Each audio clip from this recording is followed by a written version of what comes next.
Now you really have to dress for the occasion, I would imagine, because you're out there right in the snow.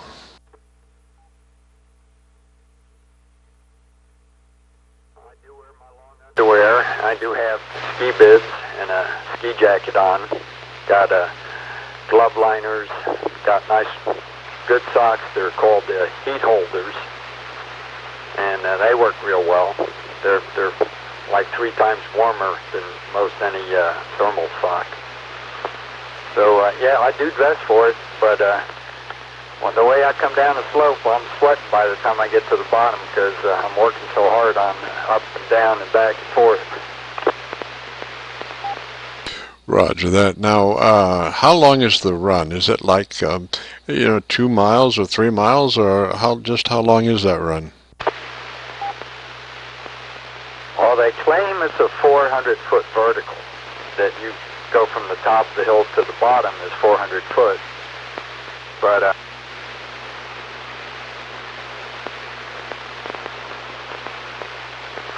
let's say in less than a minute. It's about a 5-minute ride up the ski lift and about a 1-minute run down the hill. So probably is it straight down, or is it at an angle, or do you do a S turns, or what? Now, I'm doing turns the whole way down. Yeah, you don't go straight down, you'd be going 100 miles an hour. Some people do it, and they crash into the brick wall at the lodge. Oh, Roger, that's kind of like the stop. Is it a brick wall?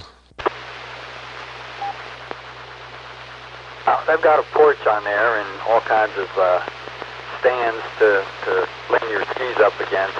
But people have gone, let's say, ignorant and went down a hill they shouldn't have been on, and they do end up crashing into the brick wall. Now, do you have different paths? I mean, like different courses, or just one main course coming down? There's a whole bunch of hills. I'll usually hit every one going across.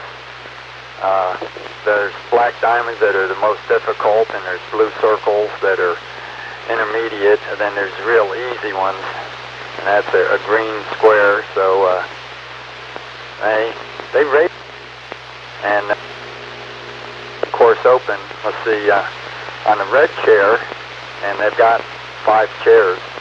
So the red chair and the orange chair are the 2 that I use the most.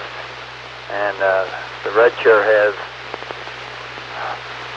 5 runs off of it, 5 different ways you can go when you get off the chair.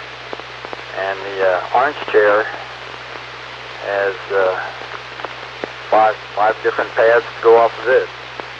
They do have snow tubing out there, and that works real nice too for somebody that doesn't want to ski. You know, they can come along and go tubing. Roger. Now, what is a tube? I'm not familiar with that term. Instead of using a sled, you're on a round tube. You can put your butt down in the center of the tube and just slide down this path. They have like a trough that the tube will follow, and it just goes down and kind of stair steps down to the bottom. And then they have a magic carpet taking people up the hill, back up to the top to ride the tube down again. Roger, but now you are not on a skid or anything. You're actually skiing, Roger? Yeah, that's correct. I'm on my skis. 2 years ago, I went out and well, I race, and I'm always getting invited to the Nationals. 2 years ago, I decided to spend the money, go out to Steamboat, Colorado, and race in the Nationals, and I came in 3rd for my age group, which was 65 to 69. So I was real happy with that. Oh, Roger that, man. You get those years on you there. It's more difficult, I would assume.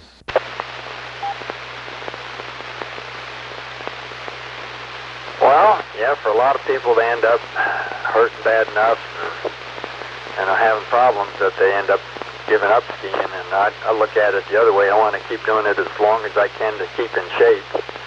And I can really tell the difference from first day of skiing and the last day of skiing. I'm in so much better shape.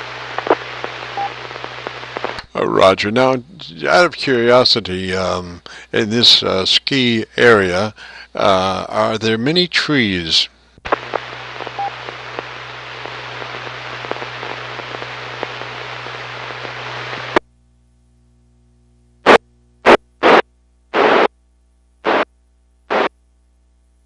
It depends on what path you take. W3TFI for ID. Hollywood and some of the other trails have some trees in them, and that's what makes them a double black diamond, or most difficult. Besides, they're not flat. They're usually all moguled up and have lots of bumps in them. And then most of the trails are just wide paths and have nothing in the way. And if you get on that hill when they've just groomed it, it's nice and flat and easy to go down and just zigzag back and forth going down the hill. Roger. There. And how many people are with you there? I mean, are there quite a few skiing at the same time, like hundreds or hundreds or thousands? It depends on what day it is. Usually this time of year it's a bit light, but they've had times where every parking space was full. They were paying people to leave, and the traffic to the ski slope was backed up all the way down into Lawrenceville, or down to the interstate.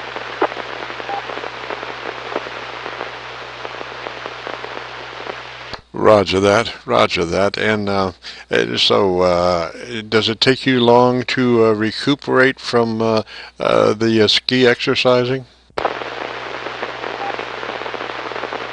Usually in about a day. So if I sit out a day, I'm usually back and feeling normal. That's pretty good. I mean, it would take me probably about 4 weeks to recuperate from that kind of exercise.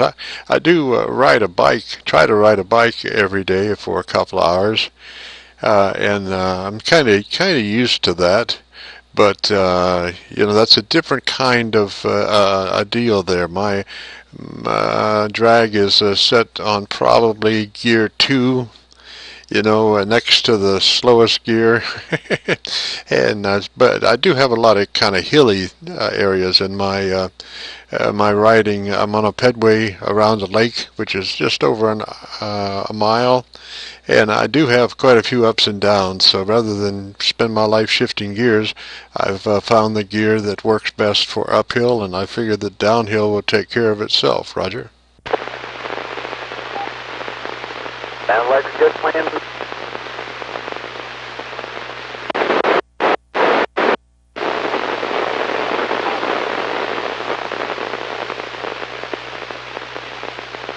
Yeah, Bob, I just went over to my Stack 7s. Is that any better signal? This is Kilo Charlie 9 Victor Kilo Victor, 3 miles west of Louisville. It sounds the same. It's just perfect. It's very good. So either way. Roger, Roger. And just verifying your call, it's Whiskey 3 Tango Foxtrot India, Roger? That's correct. W3TFI. Roger, Roger. Well, I do have a QSO-VLOG page on YouTube where we do, various subject matters, usually regarding amateur radio, but all subjects in general also, and specific interests. And so I have been recording our little QSO here, and probably will post it sometime tomorrow or the next day, depending. And if you go to YouTube and do a call letter search for Kilo Charlie 9 Victor Kilo Victor. That'll take you to the QSO-VLOG page, and right at the top there's one that has I guess we're at about 120 QSOs now, and this one will be in there probably just below Art Bell. Roger, roger.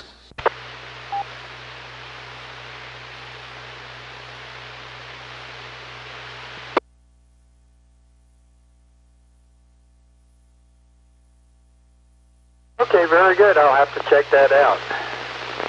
And sounds like an interesting thing. See what else, what other QSOs you've had.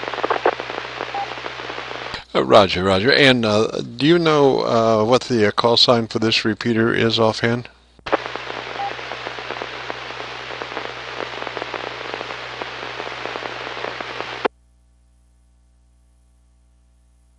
I know it's the Cincinnati FM Club. I'd have to go upstairs. I've got a flyer phone, so I'd have to run up there to get it. BHCRS. Roger, roger. It is north of Cincinnati. Is that a roger? About 15 miles north. It's near Winton Road and Kemper Road. Close.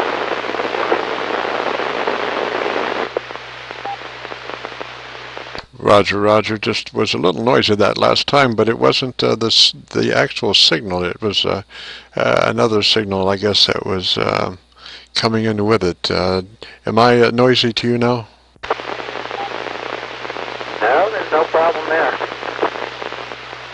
Roger, I'm down to 2 lights. I was at 6 or 7 when we started, so I guess those conditions are shifting around a little bit. But this repeater serves Fairfield, Ohio. Is that a roger? That's Big Roger. Yep, it sure does. And I'm right at the border. I'm right between, let's say, near John Gray Road, which is the line between Hamilton County and Butler County.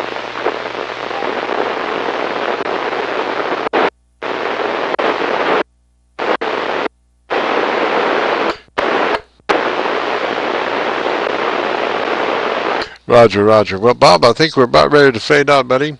I've enjoyed the QSO, and like I say, I'll have this posted up on YouTube either today or tomorrow, or tomorrow or the next day. And if you just go to YouTube and do a call letter search, Kilo Charlie 9 Victor Kilo Victor, that should take you there.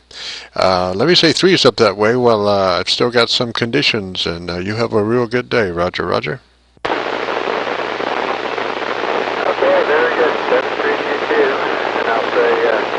I'll be clear on your final. Kilo Charlie 9, Victor Kilo 6, W3TFI.